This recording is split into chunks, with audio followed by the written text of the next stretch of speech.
It's so crazy. I mean, me and you have, we know this because we're content creators. It's so crazy how, for me anyway, nobody ever wanted to be me until I got popular.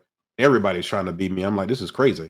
Yeah, it's happens to many other content creators too. So I never thought I would be one of those people. You see it happen in other people. You'd be like, oh, yeah, that sucks. And yeah. then you turn out to be one of those people. You ever see David Goggins in the comments trying to like sell you stuff, trying to like Yeah, sell yeah, you right. Bitcoin Yeah, stuff, like, or like you right. see Elon Musk try to say like, "Hey, send me Bitcoin here." It's like, oh well, Yeah, it was so weird that going on other people's channels and seeing somebody using my name. Hey, this is Ricky Mycologist. You want this? Do this. And I'm like, yo, that's not me. or sometimes they'll say they're working with you to Yeah, do stuff, and it's just like, no, no, no, you're not. not at all. I never talked to you before. All right. So do you have any other strains that you're working on right now, or any other crosses that you're working on? No, not really. I've taken a break from mycology a little bit, just to kind of focus on other aspects of my life. It's mycology is it's a hobby for me. I like it Right. that way. Um, I have a full-time job that I do outside of it that I enjoy. I have a family. I have three dogs that I take care of. Right. So a lot of responsibilities. I also take karate classes. I'm trying to get Oh, my that's black cool. belt. I'm actually trying to become, a sensei of that. Oh, there we Uh, go. A real sensei. There we go. yeah, You for are a real sure. sensei, just on the mushroom side. Talking about the other side now. Yeah, no, I'm determined to get my black belt. That's great. Yeah. That's great. It's totally different. I was talking to 90. But guys, whenever I say 90, I'm talking about 90-second mycology. You guys don't know. PGT knows. But I was talking to 90, I think yesterday, day before yesterday. We was having a conversation about that. It's different for me because I'm a full-time content creator, and you guys have other responsibilities and jobs and different aspects that you're trying. Me, I'm a content creator. This is my life. This is my job. So it's kind of different for me a little bit. Yeah, no, I feel you on that, man. I tried it out too. I tried to be full-time content creator, but it was just way too much stress on my end, and um, I know what you mean. it was just messing with my mental health. So I was just at home most of the time. I was kind of isolated. I don't have coworkers anymore. When I quit to go pursue that, it got very lonely. So I started going to therapy to deal with that. And then I started working to fix it. So I started going to karate to make friends there, There we and go. then I started getting involved at church as well. So I made friends there. So I solved my loneliness issue. But at the same time, um, it's just better that I have a full time job that I work at, for stability, Right. because the content creation thing, it varies by month, and that the Yes. uncertainty of it just gives me too much anxiety. So it's not for Yes. me. I Yeah. learned it was not for me. I gave it my shot, and I liked it. I Right. like it as a hobby. I'm going to continue doing it for sure, just because I still love it, but at my own pace, and I'm not trying to rush for anything. Um, Right. as long as I'm in a good headspace, I'll be happy to continue making content. So I'm still gonna make videos for sure, but I'm just gonna cook a bit slower. Right. I got you. It definitely is trying to do it full time is definitely a work. I guess I'm so I used know. to it. The last video I did, the Smash Tech video that I dropped last month, that was I collected footage over the course of like 5 6 months to create that video. I watched So that video. yeah, that was the start from, the crossing. It's very special to me. It's very near and dear to me, and I got to experience it as well, at Michael Fest. So it was an amazing time, like watching the sunset and into the night sky on a Right. big giant hill.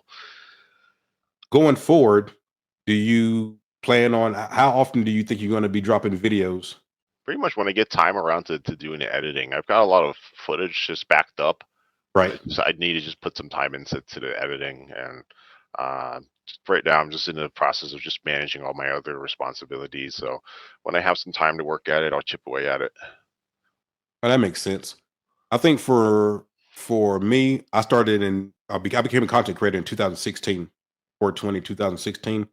When Hmm. I came in, I had the mindset of I don't want to work for anybody.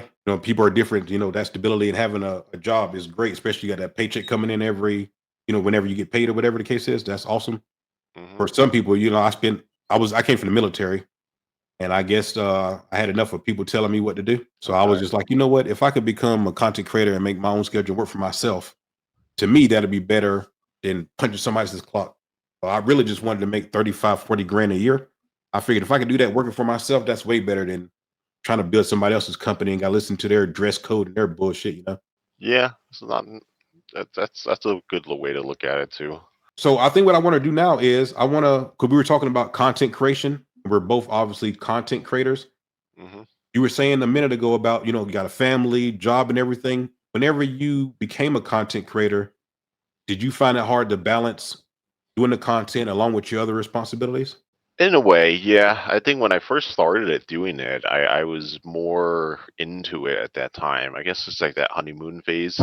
Right. Well, yeah, it's all good. Yeah, you're so excited about it. Yeah, yeah, I've had that. So now it's kind of at the point where I'm just at the comfortable stage. Right. So So everything is like just the way you like it and you're good to go. yeah, it makes me happier that way rather than trying to like bend myself to mold to expectations set upon others. You know what I mean? Right. Yeah, I do. And I know exactly what you mean for sure. So yeah, and my boss is a pretty good boss. He cares about the company. He's a good leader. Like I'm okay working for him. Like he's run his business for over 100 years now. So I mean he's steady. Like he knows what he's doing. Like I mean not him. Like it's a family company has been You running know, a I long know what you time. mean. Yeah, yeah, yeah. But yeah, I mean I'm happy working there and happy to be doing mycology as a hobby. That's awesome. If you guys have watched any of my previous content, then you know how much I love the North Sport products. If you guys want to get any of the great North Sport products for yourself, use the code BassDropKeys.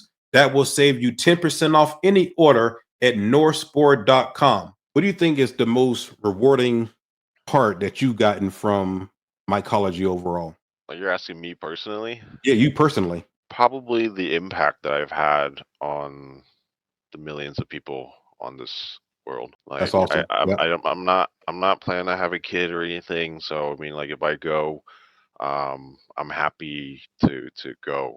You know, like that knowing that I've left a somewhat of a legacy behind. I made a difference in this world. You know, like I didn't think I would do this, but I'm glad to have done it and have met so many beautiful people along the way doing this. definitely. That's great. That's the same thing. It's so crazy that you said that because whenever I guess I was worried about getting deleted at some point because you know you're doing so well or whatever the case is. Then I just got deleted, and all these people, thousands and thousands of people, let you know how much you helped them. You helped me start growing. I got my mental health is better now because of what you helped me do. And so it's like one of the things where they can take the channel away, but at the end of the day, I'm still the rookie mycologist. You know what I'm saying? And those people still have an attachment to me. So that's a great feeling knowing that you it's good to be useful, basically. It's great to be Yeah, useful. yeah, for sure. So as far as the content, is there certain content that you notice your audience gravitates more to as far as is it well obviously everything's education, but is there some aspect of it that they seem to like more than others? I mean, a lot of my stuff is how-to videos on how to do make stuff, so that a lot of it gets rewatched a lot because of that, because people follow along to Yes. do their stuff. But in terms of new stuff that I'm trying to put out, I'm just trying to put out stuff that I um, feel passionate about or feel like fun to do, like something Right. creative in a way. So you know that's something that I'm planning up. I've got like a big list of stuff, video ideas, but like I narrow it down to what I want to pursue the most or what I find the most interesting, and then I'll document that and then I'll share that. Right. That makes sense. That makes sense. Why do you think, you know, recently here, there's, I mean, even when you scroll on Facebook or Instagram or whatever, you see companies now that's selling mushroom this and mushroom that and mushroom powder and all the rest of it, whatever. Why do you think mushrooms lately has been so prevalent in our culture? You know, obviously there's more information out because of people like you and I guess I help too. People like me too. Now there's more information. But why do you think people are gravitating more and more towards mushrooms? I would say it's always been a movement towards organic and like more natural stuff. So I mean, it's going to get more popular along the way, just as time goes on, and the acceptance of mushrooms now is starting to become more widely accepted. You know, with it's being decriminalized in a lot of places and being used medically under trials for clinical trials. So it's gaining movement for sure. It's already kind of doing that process in Canada. Um, they're Right, they're right, yeah. Hmm.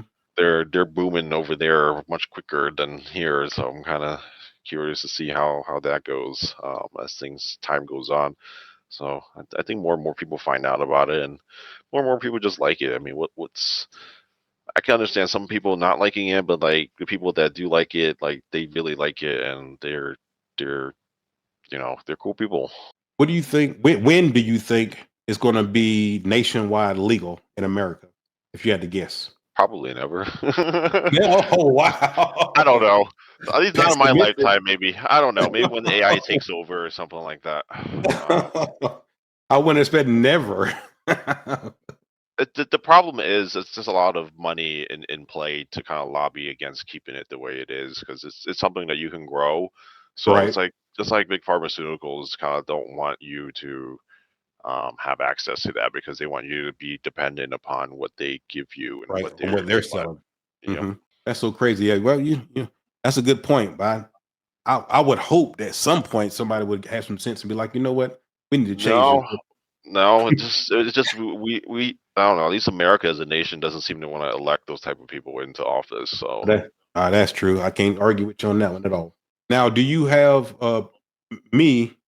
I've been tending to go towards liquid culture, but do you have a preference over liquid culture or multi-spore syringes? Usually, whenever I'm explaining it to the people, I let them know that basically you're just saving time whenever you use liquid culture because of yeah, the for whole sure. germination process. But do you have a preference? Liquid culture would be the preference for sure. It's faster to get your stuff going, and plus it's already been worked out, and you know that it produces. So um, otherwise, it just depends. But yeah, liquid culture most of the time. But if you want to try and go and pheno hunt, then you want to go work with spores. So once you get more advanced into mycology to the point where like you've grown it out, and now okay, let's see what we can find that's cool and unique.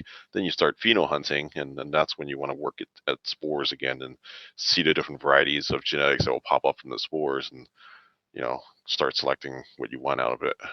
So you said that you rather have liquid culture, and you said you rather use millet, or you've been using millet lately. hmm Have you tried popcorn? Yeah, I have. Did it work for you? Yeah, I did drippy corn. Oh yeah, yeah, you did do drippy corn. I seen that. Yeah, that's popcorn. Yeah, well, I'm thinking about. I actually watched that. So crazy.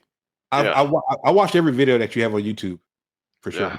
yeah. I mean, that's something that works really well. So I did it, but I still prefer millet just because of the ease for. I do no soak with it, so Okay. it's just easier for me to do it than to try to drippy corn all the time.